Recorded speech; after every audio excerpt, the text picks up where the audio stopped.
Hola compañeros y doctor que van a ver este video. Nosotros somos el equipo E y somos estudiantes de la Facultad de Estudios Superiores Iztacala de la carrera médico cirujano. Nosotros hoy vamos a presentarles el tema de complicaciones microvasculares de la diabetes mellitus. Nuestro equipo está conformado por Chávez Sánchez Luis Enrique, López Guadarrama Tamara, Rodríguez Partida Crista Valeria y por mí que soy Cristóbal López Rafael.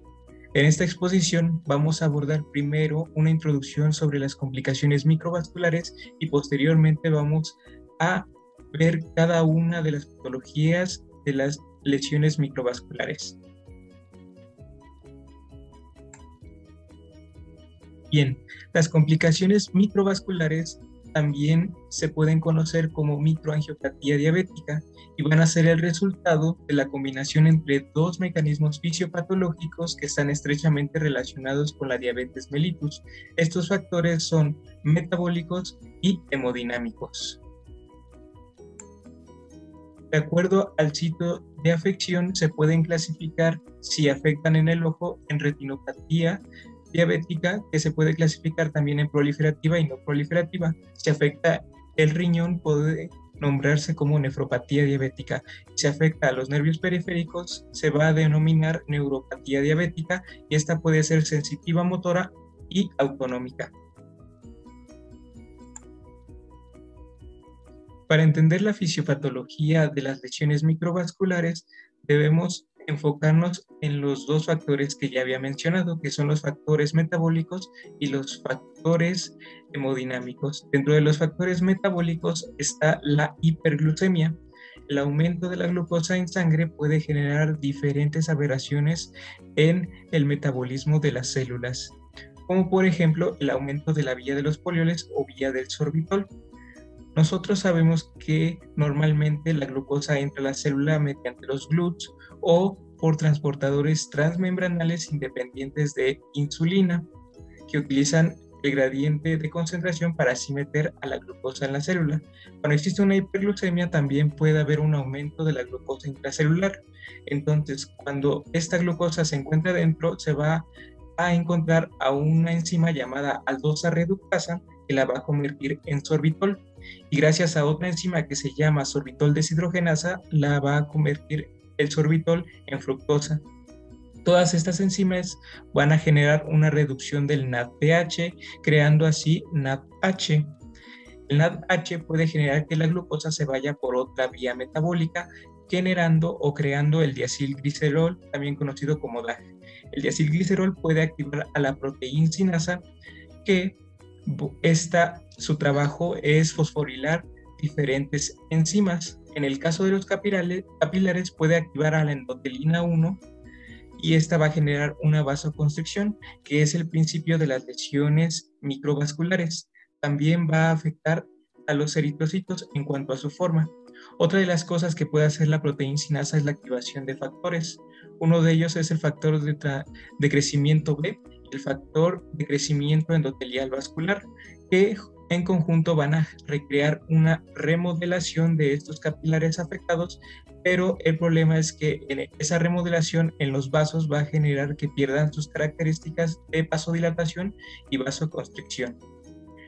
Por otro lado, el sorbitol aumentado en las células del sistema nervioso periférico pueden generar una disminución del miosorbitol, porque el sorbitol va a bloquear una bomba que se llama sodio miosorbitol y esto va a disminuir la conducción nerviosa y esto sería en principio la formación de la neuropatía diabética. Otra de las alteraciones que existen en esta patología es la glicolización no enzimática de proteínas, que generalmente está presente, pero que en la hiperglucemia se ve aumentada. Esta consiste en la unión de glucosa con las proteínas de poco recambio, como por ejemplo la colágena, la elastina, la mielina, las lipoproteínas, la hemoglobina y también las inmunoglobulinas. Cuando se unen, estas pueden generar productos avanzados de glicolización, que en un momento vamos a ver. Entonces, la glicosilación de las proteínas puede tener dos fases. Una que es la glicosilación temprana, que como principal característica es que es un proceso reversible. Esto significa que cuando nuestros pacientes controlan su metabolismo, en el caso de la glucosa, puede revertirse este proceso de la unión de glucosa con las proteínas. Por ello, vamos a revisar la proteína más estudiada, que es la hemoglobina. De ahí nace el concepto de hemoglobina glucosilada, que nosotros sabemos se utiliza para ver si el paciente tiene un buen control metabólico de la glucosa. Por otro lado, la otra fase es la glicolización avanzada. Este tiene como característica principal ser un proceso irreversible y va a afectar principalmente a la colágena, a la elastina, a la mielina y a las lipoproteínas. Aquí es donde se van a crear los productos avanzados de glicolización y van a afectar principalmente a los vasos. Pueden generar una disminución de la adhesión de las células endoteliales, lo que va a generar que aumente la filtración de líquidos. También va a reducir la digestión proteolítica de estas enzimas, lo que va a generar que se depositen en el endotelio. También otra alteración que puede ocurrir es el atrapamiento de las proteínas no glicadas. Esto significa que su acumulación en el endotelio va a engrosar esta membrana y va a reducir el espacio del flujo sanguíneo, generando una hipertensión que puede afectar a diferentes órganos. Y por último tenemos a una señalización de las proteínas mediada por células endoteliales, mesangiales y macrófagos, que lo que van a generar aquí es un proceso inflamatorio y además una activación de factores de crecimiento para esa remodelación que, como mencioné, pues no iban a ayudar al vaso, sino que lo iban a generar que perdieran sus características de vasodilatación y vasoconstricción. Y por último tenemos al estrés oxidativo. Nosotros sabemos que las especies reactivas de oxígeno se generan en las células derivado de diversas reacciones metabólicas y estas RO se van a controlar mediante el sistema glutatión peroxidasa. Así es como se van a neutralizar y no van a dejar que afecten ni al ADN, ni a la membrana, ni a los orgánulos de la célula. Pero cuando existe una hiperglucemia, nosotros sabemos que se va a ver aumentada la vía de los folioles o vía del sorbitol, y esto va a gastar las reservas del glutatión peroxidasa, lo que va a generar que las especies activas de oxígeno se vean aumentadas, o lo que es igual, el estrés oxidativo se vea aumentado, afectando a las células. En otros estudios se ha visto que el óxido nítrico se ve disminuido cuando las especies reactivas de oxígeno pues aumentan, y esto genera una incapacidad de dilatación arterial.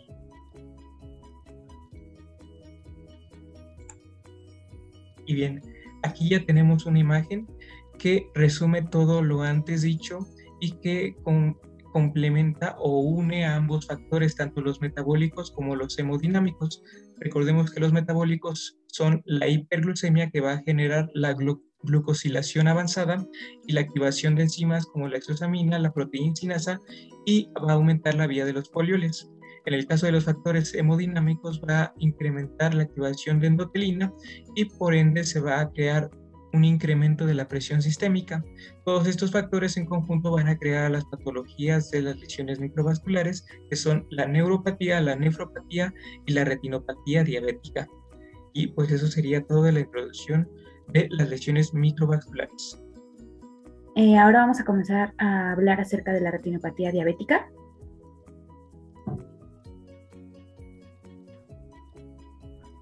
Y bueno, vamos a comenzar abordando su definición y les vamos a mostrar dos definiciones. La primera es de la guía de práctica clínica y esta nos menciona que es una enfermedad crónica progresiva que se asocia a hiperglucemia prolongada.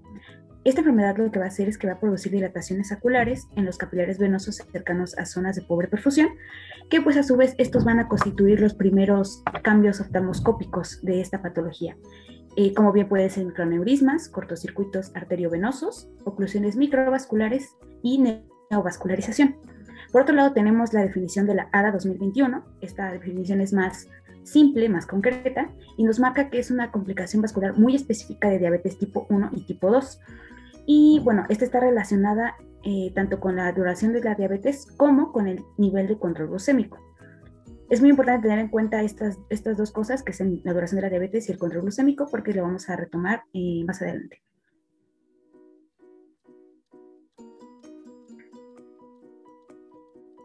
Ahora vamos a hablar un poco de epidemiología. Como tal, la retinopatía diabética es la causa más frecuente de nuevos casos de ceguera entre adultos de entre 20 y 74 años de edad. Esto va a ser en países desarrollados. Y bueno, vamos a tener una prevalencia nacional de 31.5% y una prevalencia internacional de 43.6%. En este caso aumenta. Y bueno, es importante tener en cuenta los factores que aumentan el riesgo de padecer esta patología. Vamos a tener la duración de la diabetes, que como se podrán dar cuenta es parte de una de las características que menciona la definición de la ADA, también la hiperglucemia crónica, y también tenemos nefropatía, hipertensión y dislipidemia. Como fisiopatología vamos a tener que en la diabetes mellitus existen niveles altos de glucosa. Estos niveles altos de glucosa van a hacer que haya un cambio en el metabolismo intracelular. Este cambio hace que aumenten los niveles de sorbitol y a su vez van a hacer que haya una pérdida de pericitos, un engrosamiento de la membrana basal y alteración del flujo sanguíneo retiniano. Estos niveles aumentados van a hacer que haya una pérdida de pericitos, que bueno, son células de sostén. Esto va a provocar que hayan evaginaciones en los capilares, lo que vamos a conocer como microaneurismas. Esto va a provocar una fuga en los vasos retinianos. También va a provocar hemorragias retinianas y estas, si es que afectan la fobia, va a haber una pérdida visual moderada. Esto junto con la fuga de vasos retinianos va a ocasionar un edema macular. Conforme pasa el tiempo y sigan avanzando la pérdida de pericitos, el engrosamiento de la membrana basal y las alteraciones de flujo, también va a haber una pérdida de capilares. Esta pérdida de capilares pues van a provocar lo que es una isquemia retiniana y a su vez esto va a aumentar los factores de crecimiento. ¿Esto por qué? Porque la isquemia retiniana es un potente factor para que aumenten los factores de crecimiento. Hasta aquí podemos hablar de que es una retinopatía no proliferativa. A partir de que se hace una neovascularización retiniana, se va a llamar proliferativa.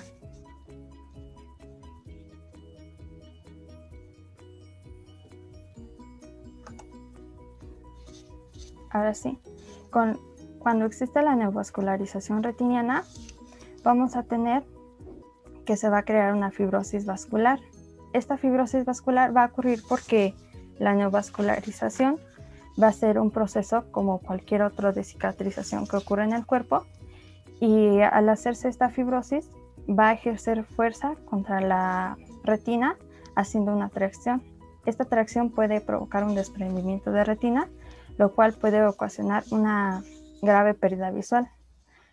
Cuando existe neovascularización, van a ser proliferación de vasos pequeños.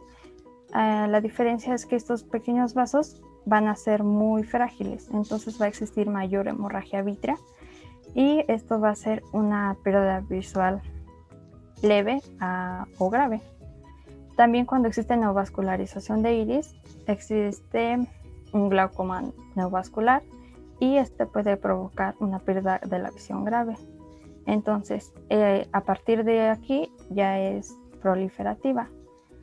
Y como pueden ver, si se deja progresar la retinopatía no proliferativa y de ser leve y se vuelve moderado y hasta ser grave, puede ocurrir la retinopatía diabética proliferativa, por lo que no en todos los pacientes diabéticos puede existir la proliferativa. Como cuadro clínico tenemos que de todos los pacientes con diabetes y que ya presentan complicaciones microvasculares, solamente el 20% va a tener una limitación visual y el 2% va a presentar una ceguera. También podemos observar a la exploración microaneurismas o hemorragias, manchas algodonosas, exudados duros y anomalías microvasculares intrarretinianas. También anomalías del calibre venoso como son las vasas venosas, tortuosidades de venas y un rosario venoso. En la imagen A podemos ver lo que es una retinopatía no proliferativa. Aquí podemos observar lo que son rosarios venosos y microaneurismas. En la imagen C se puede observar un exudado duro y un edema macular en lo que sería la fovea. En la imagen D, aquí tenemos una retinopatía proliferativa y pues esta va a ser extensa. Se va a presentar, está presentada en lo que es la papila. En la imagen F tenemos una hemorragia vítrea, esto porque va a existir una neovascularización muy grande, por lo que a mayor vasos pequeños frágiles, pues estos van a tender a romperse más. Y en la imagen H vemos lo que es un desprendimiento de retina. Vamos a comenzar con su diagnóstico. La retinopatía diabética se va a diagnosticar claramente mediante la exploración oftalmológica, la cual se va a realizar de forma clínica con un oftalmoscopio directo mediante dilatación pupilar. Esta se va a realizar con la lámpara de hendidura, la cual lo podemos ver en la imagen de su lado izquierdo, y una lente para visualizar el fondo de ojo. O bien, también podríamos utilizar un oftalmoscopio indirecto, y este a su vez se va a apoyar con una lente de 20 dioptrías. Nos vamos a apoyar principalmente de dos herramientas diagnósticas, las cuales van a ser muy útiles para la evaluación de la enfermedad. La primera es la angiografía retiniana con fluorescencia. La retinopatía, al tratarse de una patología vascular de la retina, la angiografía retiniana con la fluorescencia va a ser una fuente de información muy valiosa para el diagnóstico, así como para darnos un mejor tratamiento. Al utilizarla, se hacen mucho más evidentes los microaneurismas, así como la fuga por incompetencia vascular en el edema macular diabético. Para hacer este estudio se lleva a cabo con una inyección intravenosa de fluoroseína. Esta nos permite conocer y detectar las anormalidades, principalmente la detección de cierres capilares en el área macular. Nos va a permitir también hacer una diferenciación entre microaneurismas y microhemorragias, y también nos va a permitir hacer otra diferenciación entre neurovascularizaciones y anormalidades microvasculares intrarretinianas.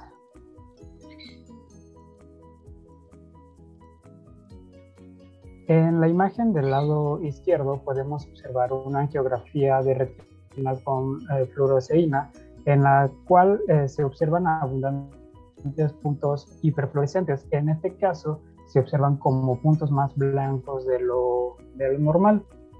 Estos van a ser compatibles con microaneurismas, mientras que la imagen que se encuentra del lado derecho es igual una angiografía en la cual se van a observar múltiples zonas de fuga por incompetencia vascular. En este caso se observan como áreas más blancas de lo normal, las cuales van a rodear los vasos sanguíneos. La segunda herramienta es la tomografía de coherencia óptica u OTC, la cual es de especial utilidad para la valoración del edema macular, dado que permite una valoración precisa del grosor de la retina, así como de la arquitectura de sus capas. En las dos imágenes podemos observar cómo va a haber un marcado engrosamiento de la retina, y esto se va a deber a expensas de la acumulación de líquido.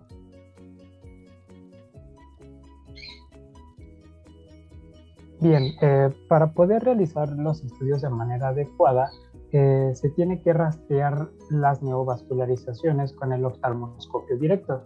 Posteriormente, vamos a localizar la papila, y una vez localizada tenemos que ir recorriendo conforme las manecillas del reloj, con el objetivo de tratar de observar la retina lo más periféricamente posible. Aquí nos van a dar signos de alarma. El primero va a ser las neovascularizaciones en la papila. El segundo van a ser neovascularizaciones en la retina de más de 3 diámetros del disco. Y el tercero va a ser la hemorragia vítrea. En la actualidad podemos encontrar también la angio-OCT. Esta va a funcionar mediante un principio físico similar al Doppler. Este nos va a permitir elaborar mapas más precisos de la vascularización retiniana sin la necesidad de tener que inyectar algún contraste. En esta imagen, en la parte superior, podemos ver la angiografía con fluoresceína, mientras que en la parte de abajo es cómo se podrían observar las nuevas vascularizaciones, pero mediante la angio-OCT. Bueno, ahora hablando de tratamiento, la ADA 2021 nos menciona algunas recomendaciones generales que prácticamente se basan en optimizar el control glucémico, la presión arterial y el control de lípidos séricos. Esto para reducir el riesgo de padecer la retinopatía diabética o bien para pasar su progreso. De igual forma nos mencionan que es muy importante tener en cuenta la idea o el plan de derivar de inmediato al paciente, sea cual sea el estadio o el estadio que se encuentre el paciente, ya sea de edema macular o de retinopatía diabética proliferativa o no proliferativa. Es importante pues derivarlo a un oftalmólogo, ya que en este caso pues ellos tienen los conocimientos y la experiencia necesaria para llevar a cabo un mejor tratamiento. Ahora bien, el tratamiento va a depender del grado de retinopatía o de la presencia o no de edema macular diabético. En este caso, los procedimientos que van a estar incluidos va a ser la fotocoagulación láser, el tratamiento para edema macular diabético, que bueno, puede ser terapia intravítrea, tratamiento quirúrgico y vitrectomía pars plana. Ahora bien, para cada uno de estos procedimientos hay que tener en cuenta diferentes situaciones o bien casos. Por ejemplo, en caso de que se presente, en el caso de que no se presente una retinopatía diabética o sea no proliferativa, leve o moderada, se va a requerir un seguimiento cada 1 o 2 veces al año y va a ser necesario la realización de un examen con pupila dilatada y retinografías. Esto más que nada para llevar un buen control del paciente. En casos de que la retinopatía diabética no proliferativa sea severa, pues ya se va a tener que llevar a cabo un seguimiento más estrecho porque pues ya puede haber una progresión a retinopatía proliferativa. Entonces va a ser importante considerar la fotocoagulación panretinal temprana en algunos pacientes, como bien puede ser que presenten un alto riesgo de la progresión de la patología, que no puedan cumplir con el seguimiento, o casos donde ya esté indicada como tal la cirugía de la catarata y en el embarazo.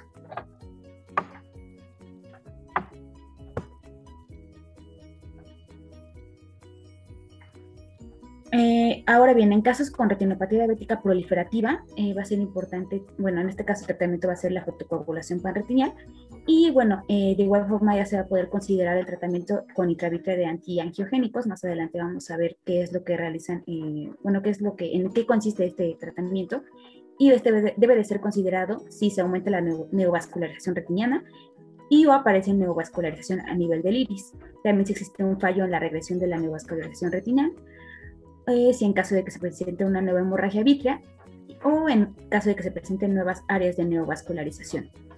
Y por último tenemos en caso de edema macular diabético, el tratamiento tradicional pues va a ser el láser, y incluso se han mostrado pues algunos estudios en los que existe una mayor eficacia con la inyección intravítrea de antiangiogénicos. Entonces también se puede tomar en cuenta para el tratamiento de esta patología. En este caso.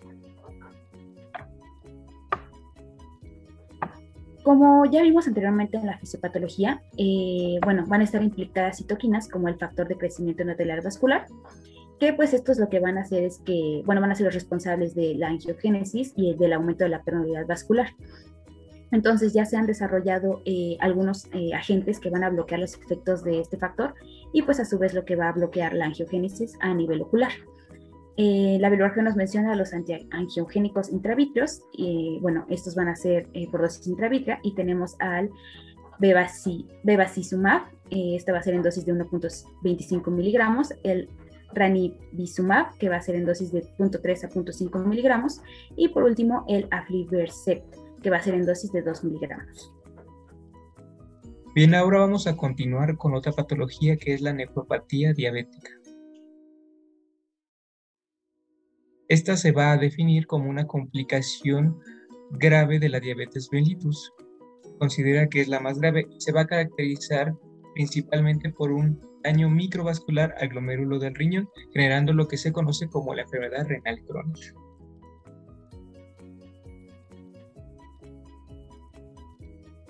En cuanto a su epidemiología, en el mundo industrializado afecta a 1/3 de los pacientes con ambos tipos de diabetes mellitus. Es la principal causa a nivel mundial de la terapia de reemplazo y en México ocurre en el 20 al 40% de los pacientes con diabetes. Es la principal causa de enfermedad renal terminal y se dice que su prevalencia es de 1.409 pacientes por cada millón de habitantes. Ambas epidemiologías coinciden en que los factores de riesgo para desarrollar enfermedad renal crónica son, en primer lugar, la diabetes, en segundo lugar, la hipertensión y en tercer lugar, pero no menos importante, la obesidad.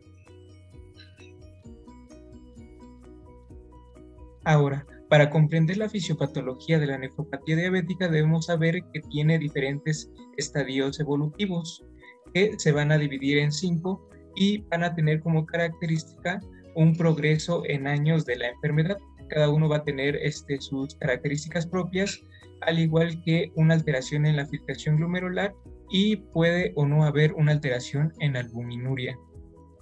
En el estadio 1 podemos ver que se presenta al momento del diagnóstico de la diabetes mellitus y se va a caracterizar por un estado de hiperfiltración, por lo tanto el filtrado glomerular pues va a estar incrementado.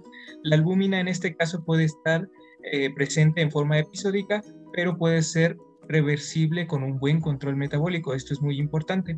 En el estadio 2 se dice que se presenta en los primeros 5 años de la enfermedad. Se va a caracterizar por un engrosamiento de la membrana basal y una expansión del mesangio. El filtrado glomerular aquí va a estar normal y la albuminuria, al igual que en el estadio 1, puede estar presente de forma episódica y puede ser reversible gracias a un buen control glucémico. En el estadio 3 se va a presentar de los 6 a 15 años de la enfermedad y se va a caracterizar por la microalbuminuria. El filtrado glomerular puede estar normal o disminuido y en cuanto a la albuminuria pues ya se empieza a ver cantidades de 30 a 300 miligramos por día. En el caso del estadio 4 se refiere que va a aparecer entre los años 15 a 25 de la enfermedad y se va a caracterizar por una macroalbuminuria, donde el filtrado glomerular puede estar normal o disminuido y de hecho aquí el descenso va a ser progresivo y la albuminuria pues ya va a estar mayor a 300 miligramos por día. En el último estadio, que es el 5, se dice que se desarrolla entre los 25 a 30 años de la enfermedad y tiene como característica principal pues es la insuficiencia renal terminal. En cuanto al filtrado glomerular pues va a estar de 0 a 10 mililitros por minuto y la albuminuria va a estar disminuida porque aquí ya no se va a filtrar nada. Ahora veremos en cada estadio cómo se desarrollan sus características. Tenemos que en el estadio 1 se va a caracterizar por una hipertrofia de la arteriola eferente y una hiperfiltración. Esto se va a generar por dos mecanismos patológicos principales. El primero son los productos de glicolización avanzada. Estos van a generar un engrosamiento de las arteriolas eferentes, aumentando la tensión arterial de las arteriolas eferentes. Esto también se va a traducir en un aumento de la filtración glomerular. Por otro lado, vamos a tener una hiperactivación del eje renina-angiotensina-aldosterona. Esto está dado gracias a que la reabsorción de la glucosa se lleva a cabo en el túbulo contorneado proximal gracias a los transportadores de SGLT2 que van a utilizar a las bombas sodio-glucosa para así reabsorber a la glucosa. El problema es que van a disminuir el sodio a nivel del túbulo contorneado distal. Esto va a estimular a la mácula densa y a las células yuxtaglomerulares que van a producir a la renina. La renina pues solo se va a activar cuando existe una hiponatremia o una hipovolemia. Y bueno, se va a activar también la angiotensina 1, que gracias a los ECAs se va a transformar en angiotensina 2 y a nivel de las arterias eferentes va a generar una vasoconstricción y a nivel de la nefrona va a generar una mayor reabsorción de sodio y de líquido. Esto nos va a llevar a un estado hipervolémico que va a generar una hipertensión. Y si existe una hipertensión, por lo tanto, va a haber un aumento de la filtración glomerular. Este aumento de la filtración glomerular va a llevar a un daño de la membrana de filtración glomerular, ¿de acuerdo? Y nos va a llevar al siguiente estadio. En el estadio 2, que se va a caracterizar por un daño estructural a la membrana glomerular, pues se va a llevar a cabo gracias a diferentes alteraciones. Uno de ellos es el daño por barotrauma. Esto significa que la hipertensión arterial que se tiene va a dañar al endotelio vascular. También los productos de glicolización avanzada pues van a generar el daño a la membrana. Ya sabemos que la va a engrosar y va a mover la inflamación en ella. Y a su vez, estos productos se van a unir a las células mesangiales produciendo su expansión y así una pérdida progresiva de la carga negativa de la barrera de filtración glomerular. Por otro lado, el estrés oxidativo también va a ayudar a la estimulación de la proteína sinasa C, que va a generar pues la remodelación de la membrana, porque este va a activar a factores de crecimiento, y pues la remodelación ya sabemos que no va a ser beneficiosa para estos vasos porque va a producir una esclerosis en ellos, generando mayor hipertensión y así una pérdida progresiva de las cargas negativas de la barrera de filtración glomerular. Por último, tenemos a la desviación de la glucólisis. Esto se va a ver cuando se aumenta la vía del sorbitol, que va a ayudar o va a ser coadyuvante de la estimulación de la proteína sinasa y por lo tanto de la remodelación de la membrana. Y así es como llegamos al estadio 3, que se va a clasificar como la microalbuminuria y va a estar dada por dos alteraciones principales. Una es la expansión mesangial, que ya vimos, y también el daño a la membrana de filtración glomerular. En cuanto a la expansión mesangial, va a generar un aumento de la ranura de filtración, es decir, que va a aumentar el espacio que hay entre los pericelos, generando que pasen más sustancias que no deberían de pasar. Y el daño a membrana, pues aquí va a haber una pérdida de electronegatividad de la membrana, lo cual no va a permitir que repela las proteínas, dejándolas pasar hacia la orina. Y esto, si se vuelve crónico, nos va a llevar al estadio 4, donde se va a caracterizar por una macroalbuminuria y una caída de la filtración glomerular. Esto se va a generar por una vasoconstricción que ya fue crónica y un engrosamiento, generando la esclerosis de los vasos del glomérulo. Esto a largo plazo va a generar una obstrucción total y también una isquemia del túbulo renal, generando atrofias tubulares y terminando en una muerte de la nefrona, llevándonos al último estadio, que es el 5, que se va a caracterizar por una insuficiencia renal crónica, donde las muertes de las nefronas van a llevar a la filtración glomerular por debajo de 15 mililitros por minuto y una acumulación de sustancias que deberían de filtrarse, como por ejemplo las proteínas, etc. Y esto solamente se va a poder arreglar gracias a la diálisis o trasplante renal. Y bien, esta imagen pues nos va a juntar a los factores tanto hemodinámicos como metabólicos para saber cómo se desarrolla la fisiopatología en la nefropatía diabética. Sabemos que en los metabólicos pues tenemos a la hiperglucemia y sabemos que van a estar los productos de glicolización avanzada más el estrés oxidativo, van a generar una inflamación y un daño a la lesión de filtración glomerular.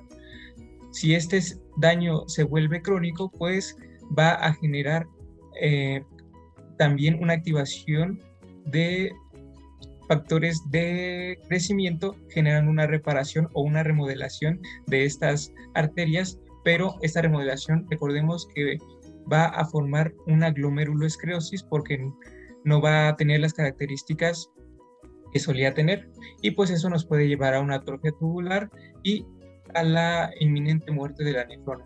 En cuanto a la vía hemodinámica, pues tenemos a factores que ya nuestro paciente puede tener, como es la hipertensión o como la activación de del eje renina-angiotensina-aldosterona, que van a generar en primera instancia una hiperfiltración glomerular, y esta va a dañar a la barrera de filtración glomerular. Entonces esta va a perder su electronegatividad y va a poder dejar pasar a las proteínas como la albúmina. A su vez, el paso de la albúmina va a generar que factores de crecimiento reparen este glomérulo y pues va a ocasionar la misma vía que la hiperglucemia. Ahora vamos a hablar del cuadro clínico. Y como tal vamos a tener que el síndrome clínico de nefropatía diabética va a ser caracterizado por 3 cosas. La primera va a ser la proteinuria persistente, seguida por hipertensión arterial y por último tenemos el deterioro progresivo de las funciones renales. Como tal, este deterioro es el que nos va a dar manifestaciones clínicas específicas, dependiendo de en qué etapa se encuentra el paciente, y más adelante vamos a hablar de ellas un poco. Ahora bien, va a ser importante identificar en qué fase se encuentra el paciente. Si se encuentra en una fase preclínica, lo más común va a ser encontrar una normo o microalbuminuria. En caso de que sea una fase clínica, esta va a ser caracterizada por una macroalbuminuria bien documentada. Y hay casos en los que se llega a presentar pues hematuria, aunque no llega a ser muy frecuente. Y bueno, como tal tenemos que la albuminuria y el edema porfírico van a ser a menudo los primeros síntomas que van a aparecer o van a mostrarse en esta nefropatía diabética. Y como tal, pues vamos a tener que va a haber un declive de la función renal y pues la filtración glomerular va a comenzar a ser cada vez menor. Como ya vimos, como mi compañero Rafael ya les mencionó en la fisiopatología, y bueno, como tal este deterioro pues es el que nos va a llevar también a otras manifestaciones. Y bueno, se puede mantener la creatinina sérica en cifras normales, y también en fases ya más avanzadas pues se llega a presentar una insuficiencia renal crónica con cifras de proteinuria correspondientes ya a un síndrome nefrótico. Como les había mencionado anteriormente, algunas manifestaciones clínicas van a depender del estadio en el que se encuentra el paciente de nefropatía diabética o bien nefropatía crónica. Como tal, tenemos que en los estadios 1 y 2, estos en este caso no se van a acompañar de síntomas que surjan a consecuencia del deterioro de la filtración glomerular. En casos de que ya sean estadios más avanzados, como bien puede ser el 3 y el 4, pues en este caso ya van a ser más notables las complicaciones por medio de manifestaciones clínicas y por medio de laboratorios. Podemos encontrar anemia normocítica normocrónica, esto va a ser en la etapa 3 y de igual forma va a ser un signo constante en la etapa 4. También, bueno, esto va a ser, su causa primaria de esta anemia va a ser por una producción deficiente de eritropoyetina, puesto que pues los riñones van a estar afectados y ya no la van a producir adecuadamente. También vamos a tener una fatiga fácil, anorexia con malnutrición progresiva, algunas anomalías en el calcio, fósforo y hormonas que regulan minerales, como bien puede ser el calcitrol, la hormona paratiroidea y factor 23 de crecimiento de fibroblastos. Y por último nos menciona que algunas anomalías de homeostasis del sodio, potasio y agua y también del equilibrio ácido-base. Como diagnóstico, debemos tener en cuenta que del 20 a 30% de los pacientes tienen microalbuminuria, casi 15 años después de que se le diagnostica diabetes mellitus por primera vez. Como ya lo mencionaron anteriormente, esta patología inicia con un incremento de la tasa de filtración glomerular.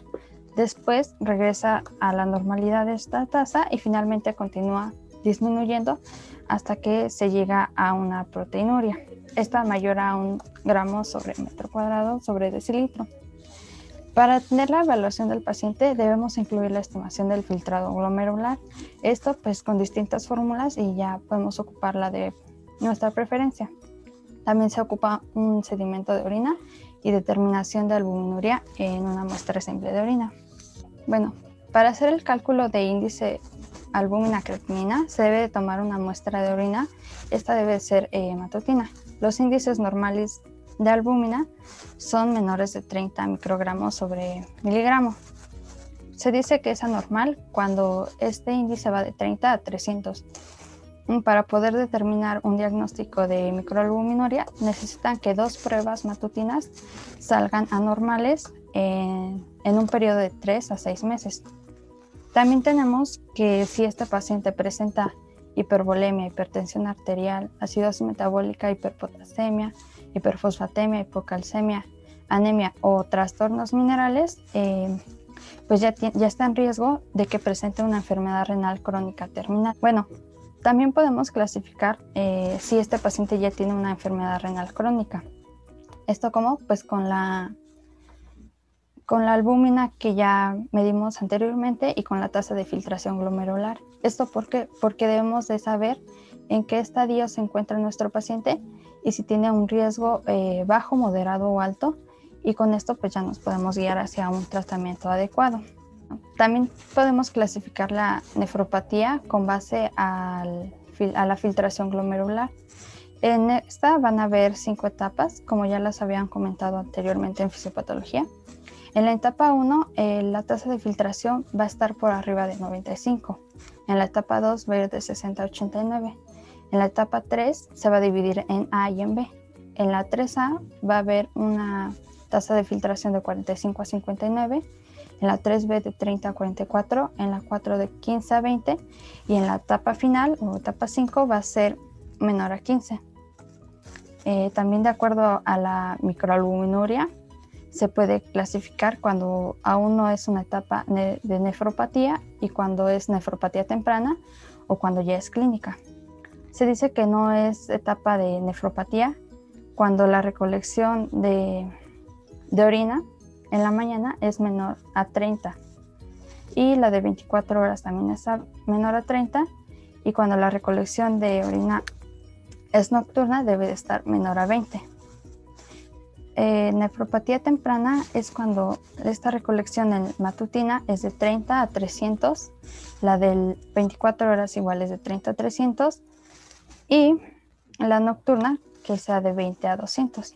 Y nefropatía clínica cuando estos valores ya son mayores de 300, ya sea matutina o a las 24 horas, y mayor a 200 cuando es en una muestra nocturna. También podemos utilizar el ultrasonido, ya que en este nos puede dar un resultado que los riñones estén aumentados de tamaño, pero este no es un signo patognomónico, ya que también pueden estar los riñones en su tamaño normal. Y por último tenemos la biopsia. En esta se puede observar una expansión de la matriz mesangial, como ya lo mencionaron en fisiopatología, glomeruloesclerosis difusa e intercapilar o nodular. Esto sí va a ser un signo patognomónico, y bueno, en la imagen se muestra este signo, lo que sería una glomerulosclerosis nodular. Para el tratamiento de la nefropatía diabética, la Guía de Práctica Clínica Mexicana recomienda primero el control de la glucemia, también el control de la hipertensión arterial, también el control de los lípidos y también el control de las proteínas que se consumen en la dieta. Además, para dar un tratamiento nefroprotector o para la enfermedad renal crónica, esto se debe de dar dictado de acuerdo al estadio o la tasa de filtración glomerular en la que se encuentre nuestro paciente. Para ello vamos a utilizar la clasificación CADIGO. Y bueno, primero tenemos al tratamiento no farmacológico, que es muy importante para que nuestros pacientes con diabetes mellitus tipo 2 no desarrollen la nefropatía diabética. Y primero tenemos a los cambios en la dieta. Tenemos que se debe restringir las proteínas en la dieta. Se recomienda que no sea el consumo de proteínas mayor de 0.8 gramos por día, y en cuanto a la restricción de la sal, se recomienda que no sea mayor a 100 miliequivalentes por día. En otros aspectos, pues se recomienda establecer una dieta tipo DASH, porque se ha visto como un beneficio ante los pacientes que tienen riesgo de desarrollar hipertensión arterial. Además, se deben de evitar las toxicomanías como el tabaquismo y el alcoholismo.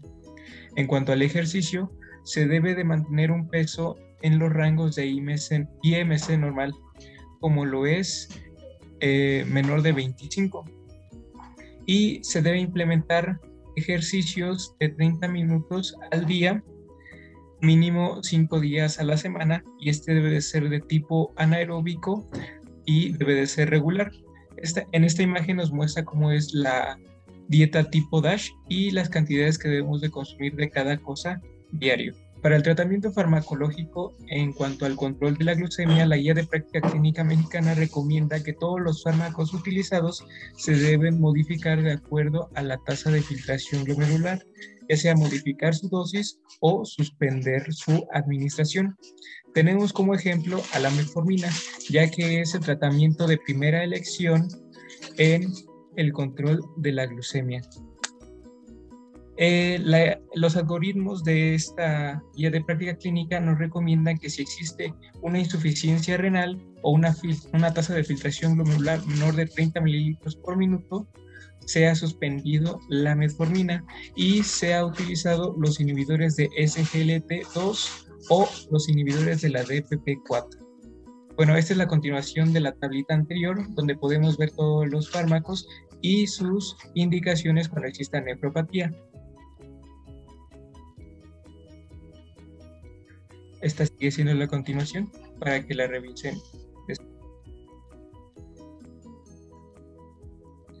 Bueno, llegamos al control de la glucemia, pero ahora con un régimen de insulina y que también se va a modificar de acuerdo a la tasa de filtración glomerular.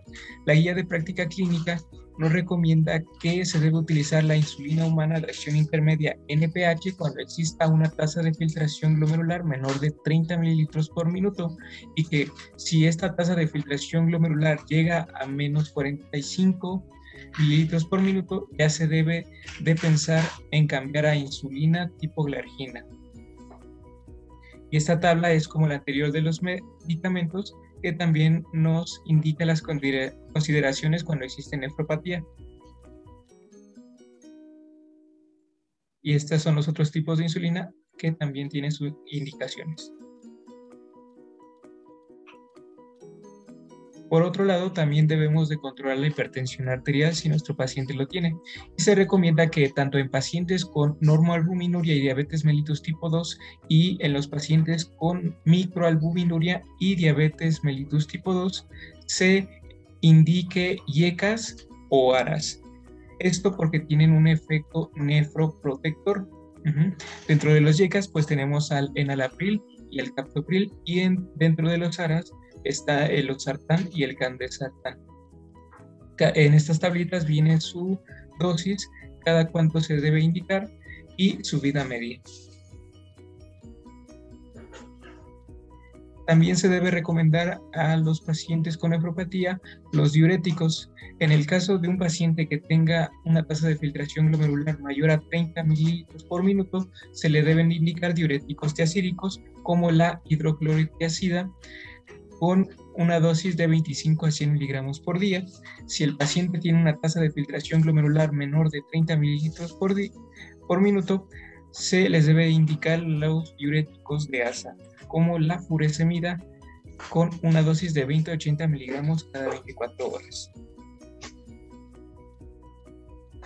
Bueno, para el control de los lípidos, a todos los pacientes que tengan una tasa de filtración glomerular menor de 60 mililitros por minuto, se les debe recomendar el uso de estatinas, como la atorvastatina. Bueno, en esta tablita podemos ver todas sus dosis y su presentación, al igual que sus efectos adversos. Ahora, podemos dar un control si existe anemia. Esto es generalmente cuando el paciente se encuentra con enfermedad renal crónica en las fases terminales, como en el estadio 5, donde se va a poder ver la anemia que ya se mencionó en el cuadro clínico. Ahora, para su tratamiento se recomiendan los agentes estimulantes de la eritropoyetina a dosis aproximadas de 50 a 100 unidades kilogramo por semana y también de darbepoetina de 60 a 200 miligramos cada 2 a 4 semanas. Y también se puede iniciar el tratamiento con hierro intravenoso en pacientes con enfermedad renal crónica solo si existe una deficiencia de este. Y eso sería todo de los tratamientos de la nefropatía diabética. Continuando con la neuropatía diabética, tenemos que se le llama esto a la presencia de síntomas o signos de disfunción del nervio periférico que va a estar en pacientes con diabetes mellitus y que esta no tenga una exclusión de otras causas. Esto afecta al 30% de los pacientes que padecen diabetes mellitus y ya tienen una complicación microvascular. Esta se puede dividir en autonómica y somática. A su vez, la somática se puede dividir en sensitiva y en motora. En México, la prevalencia es mayor en personas con diabetes mellitus tipo 2 y hasta un 60% de los pacientes va a presentar neuropatía diabética. La prevalencia va a incrementar hasta un 30% a partir de los 10 años de que se diagnosticó esta.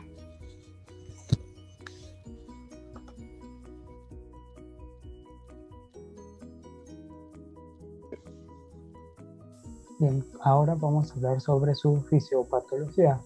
Para esta vamos a ver que con la hiperglucemia, la glucosa que va a entrar a la acción de la célula de Schwann va a entrar bajo la acción de la aldosa reductasa. Esta se va a transformar en sorbitol y es justamente aquí donde va a participar una segunda enzima, la cual va a ser la sorbitol deshidrogenasa. Esta va a intervenir en la formación de la fructosa a partir del sorbitol, produciendo una hiperosmolaridad y a su vez también va a producir edema. Además, va a aumentar el NADP en disminución del NADPH. Esto va a generar una parálisis en la regeneración del glutatión. Esto a su vez va a impedir que haya una neutralización de los radicales oxidantes o ROS y nitrosilantes o NOS, y esto nos va a conllevar a que exista un daño oxidante. Bien, ahora vamos a continuar con la glicolización de proteínas en las neuropatías. La glicolización de las proteínas puede dividirse principalmente en tres fases. La primera va a ser la iniciación. En esta, la glucosa va a reaccionar con los residuos epsilon amino del aminoácido lisina.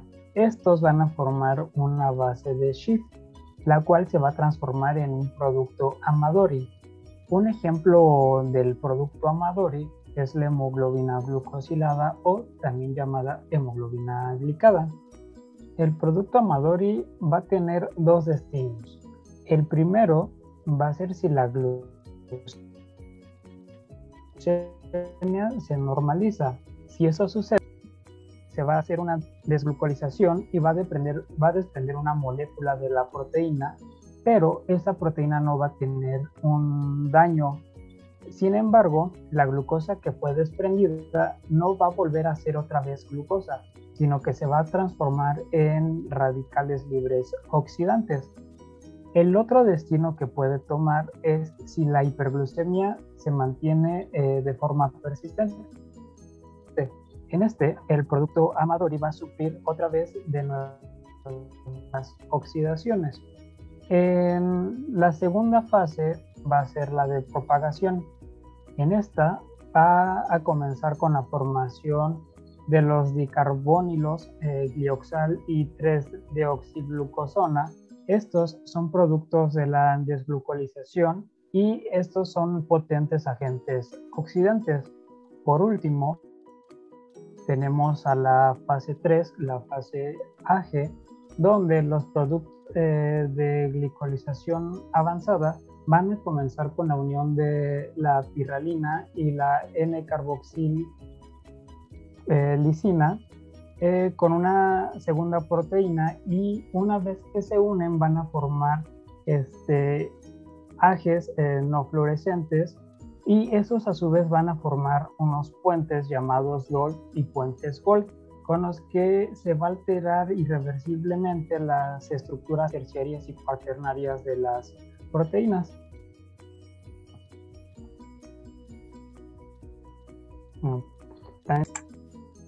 Ahora vamos a tener a la autooxidación de la glucosa. Esta, en presencia de iones de hierro y de cobre, la glucosa en forma de hidroxialdehído se va a transformar en un anión radical de N-diol. Esta va a ser una molécula inestable, la cual al transformarse va a formar un ketoaldehído. Este va a generar un ion superóxido, va a generar también agua oxigenada y radical hidroxilo. Estos mecanismos del estrés oxidante se van a sumar con los puentes formados, y estos a su vez van a contribuir junto con la glucolización de la tubulina a la génesis de las neuropatías diabéticas.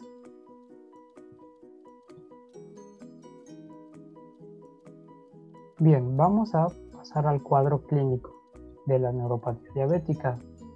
Aquí lo vamos a tener que se presentan principalmente de dos tipos. La primera va a ser la polineuropatía simétrica, cuyos ejemplos puede ser una sensitiva distal, sensitiva aguda dolorosa o vegetativa, y la otra sería la polineuropatía asimétrica, donde sus ejemplos son craneales por radiculoneuropatía cervicotóraco-abdominal.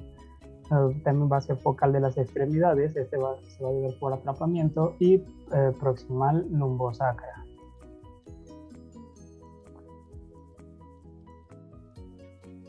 Bien, las polineuropatías simétricas es el tipo más frecuente de neuropatía diabética. Aquí ocurre un proceso crónico que a menudo no es bien percibido por el paciente, pero una vez que se vuelve sintomático, las principales manifestaciones va a ser el adormecimiento persistente, así como un hormigueo que dicen que es muy molesto, que se va a confinar principalmente en el área de los pies y las partes inferiores de las piernas, y este va a empeorar durante la noche. Las polineuropatías también pueden dar lugar a dos complicaciones graves. La primera va a ser la úlcera plantar y la neuroartropatía. Este tipo de neuropatía va a originar cambios vasomotores en los pies y va a haber un aumento de la temperatura local, lo que va a causar la sequedad en la piel y a su vez va a conllevar a la formación de callosidades, lo cual va a facilitar las fisuras cutáneas, lo cual pues nos va a conducir a la ulceración y a la infección. Tenemos que tomar en cuenta también que aquí va a haber una pérdida de la sensibilidad, y con esto también se va a favorecer para los procesos de ulceración. Vamos a ver también que va a haber una disminución y también pues una pérdida de los reflejos osteotendinosos. El primero que va a sufrir la disminución va a ser el aquileo y posteriormente va a pasar al rotuliano. Las molestias suelen ser referidas como de muy leves a muy intensas, y en algunos casos puede llegar incluso a ser incapacitante. Al momento que se explora, vamos a encontrar zonas donde va a haber hiperalgesia en ambas extremidades en una distribución distal. Es debido a este tipo de distribución que se le ha denominado en calcetín. Y conforme la enfermedad va a ir avanzando, la zona de hiperalgesia va a ir ascendiendo y es seguida de una zona de hipoalgesia, y que en ocasiones, y de acuerdo al grado de severidad, puede ocasionar la analgesia. Bien, ahora vamos a hablar sobre las polineuropatías asimétricas, principalmente sobre la mononeuropatía. La mononeuropatía afecta a uno o más nervios aislados o bien a las redes nerviosas. Esta neuropatía tiende a aparecer súbitamente y puede ocurrir sin otros signos neuropáticos, como son la presencia del adormecimiento o del hormigueo. Vamos a tener que clasificar principalmente en dos. La primera va a ser las neuropatías craneales. Principalmente se va a dar la afectación del parálisis en la parálisis del tercer par craneal.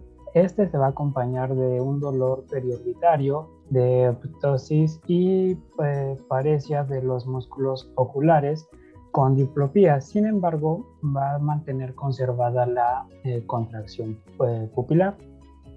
La siguiente sería la neuropatía por compresión.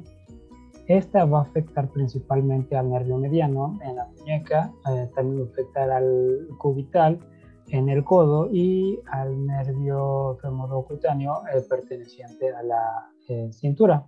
Las manifestaciones más frecuentes es la presencia de hormigueos y especias dolorosas al despertarse, o bien al realizar cualquier movimiento que le cause una comprensión en la región del túnel del carpo o en alguno de los otros nervios de los que se acaban de hablar.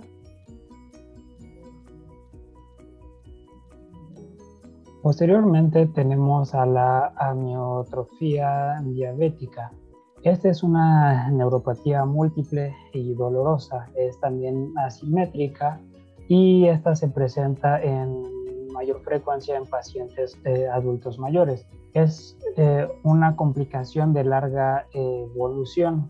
Aquí el dolor suele iniciar en la parte baja de la espalda o bien de la cadera, y esta suele extenderse hacia el muslo o hacia la rodilla de un lado. El dolor pues se va a caracterizar por ser sordo, es un dolor tipo sordo, profundo, y sobre todo pues va a dar la sensación de piquetes. Y este tipo de dolor suele ser más intenso igual durante la noche. En la exploración pues se va a apreciar una debilidad y atrofia en los músculos de la cintura pélvica y del muslo, aunque también puede afectarse los músculos distales. Algo característico es que rara vez va a afectar a las extremidades superiores. También va a poderse llegar a afectar los esfínteres anales y vesicales, y se va a perder el reflejo rotuliano del lado afectado. Bueno, ahora pasando con el diagnóstico, va a ser fundamental descartar otras patologías neurológicas que puedan llevarnos a un diagnóstico erróneo, como bien pueden ser la enfermedad cerebrovascular, algunos tumores del sistema nervioso, enfermedades desmielinizantes y neurodegenerativas, entre otras. Como tal, actualmente se considera que los estudios neurofisiológicos, que son la medición de la velocidad de conducción nerviosa y la electromiografía, son los métodos más objetivos de diagnóstico y seguimiento de esta enfermedad. Sin embargo, no se considera su uso como de rutina, más que nada está reservado para establecer la gravedad o bien para cuando exista duda del diagnóstico. Ahora bien, existen también una serie de métodos diagnósticos sencillos que están enfocados más que nada en las manifestaciones clínicas y en el examen clínico neurológico de los pacientes, los cuales pues son los que nos van a ayudar a establecer la presión diagnóstica de la polineuropatía diabética. Y pues dentro de estos estudios este es uno de ellos, es el examen clínico neurológico, que más que nada lo que va a hacer es que es un instrumento compuesto que va a medir la sensibilidad del pie y va a tomar en cuenta la percepción de la posición, el picnic test, la sensibilidad a estímulos ligeros y la vibración. También va a evaluar los reflejos en los miembros inferiores. De igual forma, el nivel anatómico por debajo del cual la sensibilidad de estímulos ligeros se encuentra alterada, la fuerza muscular y también el reflejo aquiliano. Como podemos ver, el puntaje máximo de este examen clínico va a ser de 33. En caso de que sea de 0, pues va a haber una ausencia de polineuropatía diabética sintomática. De 1 a 9 va a indicar una polineuropatía leve, de 10 a 18 una moderada y de 19 a 33 una severa. Ahora bien, otro examen va a ser el Michigan Neuropathy Screening Instrument, por sus siglas MNSI, que en este caso va a incluir dos partes. La primera es este cuestionario de 15 preguntas, que más que nada pues indaga sobre síntomas sensoriales positivos, como puede ser el dolor, la sensación de calor y el hormigueo, algunos negativos, como puede ser el entumecimiento. También busca calambres, debilidad muscular, piel agrietada y amputaciones. Y en este caso, pues va a ser posible definir el diagnóstico clínico de neuropatía con 7 o más respuestas afirmativas en este cuestionario.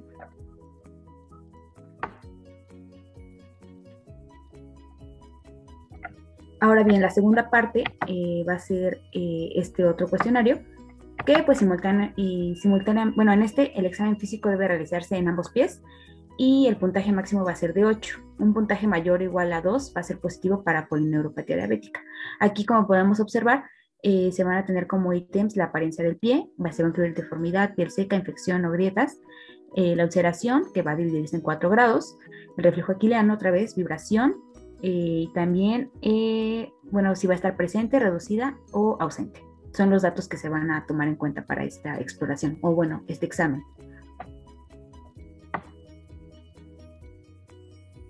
Y por último tenemos el test de monofilamento de Semmes-Weinstein, que más que nada se va a tratar de un filamento de nylon unido a un mango, que pues al doblarse va a aplicar una presión constante de 10 gramos, independientemente de la fuerza con la que se aplique que aplique el explorador. Y lo que va a hacer es que va a evaluar la sensibilidad a la presión táctil y es lo que será denominado sensibilidad protectora. En este caso es uno de los métodos más sencillos y eficaces en la evaluación de la sensibilidad superficial y se usa comúnmente en conjunto con el MNSI, que es el examen que les mencioné anteriormente, y junto con el examen clínico neurológico para evaluar de igual forma sensibilidad y especificidad. Y bueno, en este caso, el monofilamento más ampliamente utilizado es el que da una presión de 10 gramos, como ya mencioné anteriormente, ya que según algunos datos de estudios, es el que mejor se correlaciona con la pérdida de sensibilidad protectora, con la presencia de úlceras y con el riesgo de desarrollarlas. Entonces, como podemos ver en la imagen, estos son los puntos. Bueno, los puntos azules van a ser los puntos obligatorios a explorar, mientras que los puntos naranjas van a ser opcionales. Entonces, en cada uno de los puntos se va a tener que registrar si hay una normalidad o no. Bien, para el tratamiento de la neuropatía diabética se recomienda como objetivo pues evitar su aparición con un buen control metabólico y también un buen control de las comorbilidades. Tiene dos variantes, una es el tratamiento no farmacológico y el tratamiento farmacológico. En cuanto al tratamiento no farmacológico, pues es igual al de la guía de práctica clínica para diabetes mellitus tipo 2, que va a consistir en las modificaciones del estilo de vida, un seguimiento de la dieta para diabético y un programa de ejercicio que mejore el flujo sanguíneo arterial, sobre todo en las extremidades inferiores. También se va a recomendar enviar cada 3 meses a interconsulta con el ortopedista para evaluar si necesita un calzado especial y también valorar si tiene deformidades o prominencias óseas en los pies.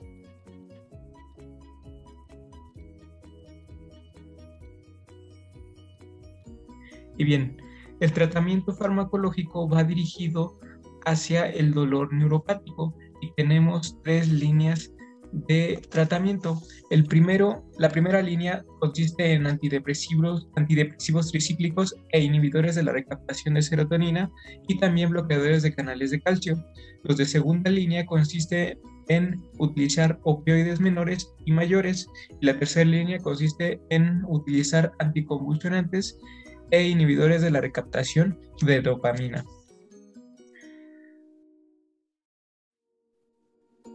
En cuanto a los fármacos de primera línea, se pueden utilizar en monoterapia o en combinación con otro fármaco que sea tópico, como la lidocaína o la capsaicina, esta en parches, y se dice que se evalúa su eficacia tras 2 a 4 semanas de inicio del tratamiento, y si tras este periodo no hay resultado de mejoría, se debe suspender el tratamiento y pasar a los fármacos de segunda línea. Aquí tenemos una tablita en la cual nos presentan los fármacos de cada grupo y sus dosis.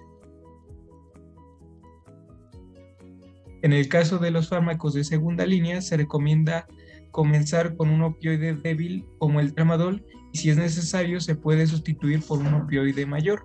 Y aquí también se muestran los fármacos de cada grupo y las dosis en las que se les debe de administrar a los pacientes. Y por último, los de la tercera línea, se recomienda que estos medicamentos pues deben de ser administrados preferiblemente en dosis controladas, cuidando al paciente de advenimientos de efectos pues adversos. Y también aquí tiene su tabla de los fármacos que pertenecen a cada grupo y su dosis de administración. Eso sería todo de neuropatía diabética y de la exposición. Gracias.